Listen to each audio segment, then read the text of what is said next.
আসসালামু আলাইকুম ভিউয়ার্স। আজকে 22শে সেপ্টেম্বর, সারা রাত বৃষ্টি হয়েছে। সকাল সকাল চলে যাচ্ছে একটা মজার খিচুড়ি খেতে। এটি একটি স্ট্রিট ফুড খিচুড়ি।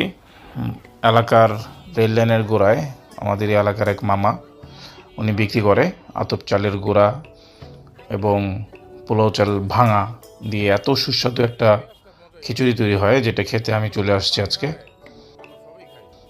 পাশাপাশি বাসায় পার্সেল নিয়ে যাব।